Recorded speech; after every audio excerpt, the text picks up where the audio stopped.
Bahasa gaul, istilah kekinian, dan jargon baru seringkali menghiasi panggung politik di era digital ini. Namun, apakah bahasa tersebut menjadi penghubung masyarakat dengan politik atau justru menciptakan kedangkalan dalam diskursus publik? Jika penggunaan istilah baru menjadi dominan dalam komunikasi politik, maka diskursus politik menjadi dangkal dan kehilangan substansi. Bahasa gaul telah berkembang dari era Gen X hingga Gen Alpha, bertransformasi melalui media populer dan digital. Pada era 90-an, bahasa prokem seperti lu gue yang mempresentasikan ekspresi kelas muda. Lalu era 2000-an, bahasa ala yang berkembang melalui SMS dan media sosial awal. Selanjutnya pada era 20-an, yaitu sekarang, bahasa Gen Z dan Alpha yang kaya akan singkatan, emoji, dan istilah global seperti vibes, gaslighting, dan glow up.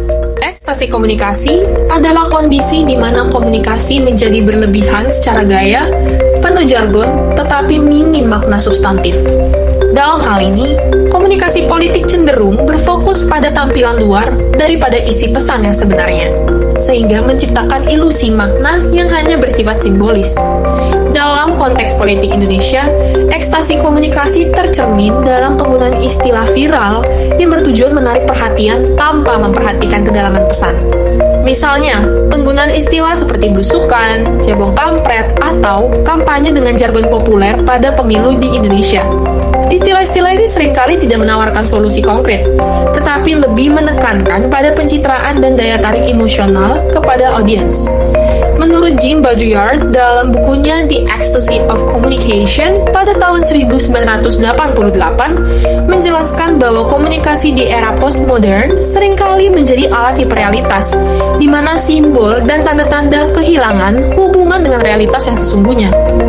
Bahasa viral, bahasa seperti cebong dan kampret merepresentasikan identitas kelompok politik yang lebih menekankan pada perpecahan ketimbang argumen rasional.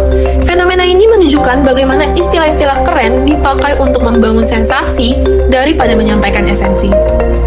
Baudrillard juga mengaitkan fenomena ini dengan budaya konsumsi tanda di mana masyarakat cenderung lebih tertarik pada kemasan komunikasi daripada maknanya.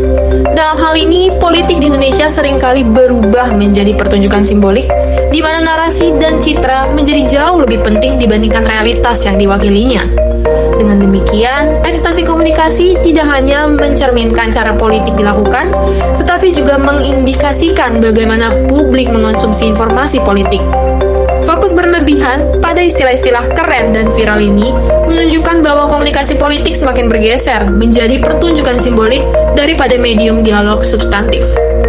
Penggunaan bahasa gaul dalam ranah politik memiliki dampak yang perlu diwaspadai. Bahasa gaul seringkali menjadi alat politisi untuk terlihat lebih relevan, terutama bagi generasi muda.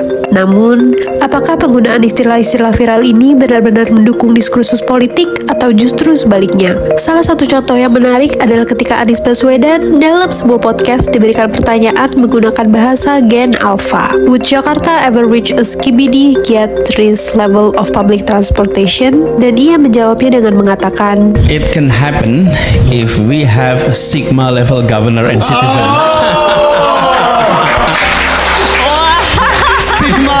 Sigma level governor. Sigma level governor. Sepintas, istilah ini terdengar modern dan cerdas. Namun, apa sebenarnya yang dimaksud? Alih-alih memberikan penjelasan yang mendalam dengan data atau solusi yang konkret, penggunaan istilah ini justru mengalihkan perhatian dari diskusi teknis yang lebih substansial. Sayangnya, fenomena ini bukanlah hal baru. Istilah gaul seringkali menjadi pengganti pembahasan mendalam yang sangat dibutuhkan dalam ranah politik. Dampaknya, diskursus politik menjadi dangkal, kehilangan fokus pada solusi nyata, dan hanya berputar pada daya tarik viral. Generasi muda yang menjadi target utama justru bisa merasa kurang teredukasi karena pembahasan penting teralihkan oleh istilah-istilah yang meskipun keren, tidak membawa makna atau manfaat. Pada kampanyenya, politikus sering memilih istilah populer untuk meningkatkan popularitas mereka dan mengabaikan data dan fakta yang dapat mendukung argumen. Penggunaan political slang dalam kampanye seperti istilah menciptakan identitas politik sering digunakan untuk menarik perhatian pemilih, terutama generasi muda. Sebagai contoh, pada debat pilkada, sebagai closing statement, Shirley mengucapkan "Coblos yang cantik sarang ngeo". Coblos yang cantik sarang ngeo. Kemudian Kemudian, potongan klip di mana Shirley mengucapkan kata sarangyo menjadi viral di beberapa platform media sosial. Istilah-istilah keren atau baru kerap digunakan sebagai alat pemasaran politik untuk menarik perhatian pemilih dan meningkatkan popularitas. Namun, dengan adanya penggunaan istilah-istilah atau bahasa asing populer yang digunakan, sebagian besar orang mengalihkan fokusnya terhadap kata-kata tersebut, tanpa menelaah dan membahas substansi dari kampanye maupun janji yang diucapkan oleh calon pasangan gubernur Maluku Utara tersebut. Penggunaan kata-kata slang atau bahasa asing yang sedang populer kerap digunakan tanpa adanya kontribusi pada diskursus politik, dan hanya mencapai titik popularitas tanpa mementingkan kredibilitas selama kampanye politik berlangsung. Penggunaan bahasa gaul tanpa makna yang berguna. Bahasa gaul kerap kali digunakan untuk menarik perhatian halayak, khususnya generasi muda. Namun, tidak jarang istilah-istilah ini hanya bersifat viral dan cenderung tidak memiliki substansi atau kebermanfaatan yang nyata. Penggunaan bahasa gaul ini seringkali hanya menjadi tren sesaat yang fokus pada aspek hiburan atau daya tarik emosional, tanpa memberikan pesan yang mendalam. Sebagai contoh, pada kata selepet yang sering dikaitkan dengan tokoh politik Muhaimin Iskandar pada tahun 2023 lalu. Istilah ini menjadi viral di TikTok karena penggunaannya yang unik dan dianggap lucu oleh audiens. Meski ada program yang menyisipkan kata selepet, istilah tersebut lebih banyak digunakan untuk hiburan semata tanpa substansi yang dapat memberikan manfaat nyata atau solusi terhadap isu tertentu. Lalu ada kata oke gas yang dipopulerkan oleh Prabowo Subianto.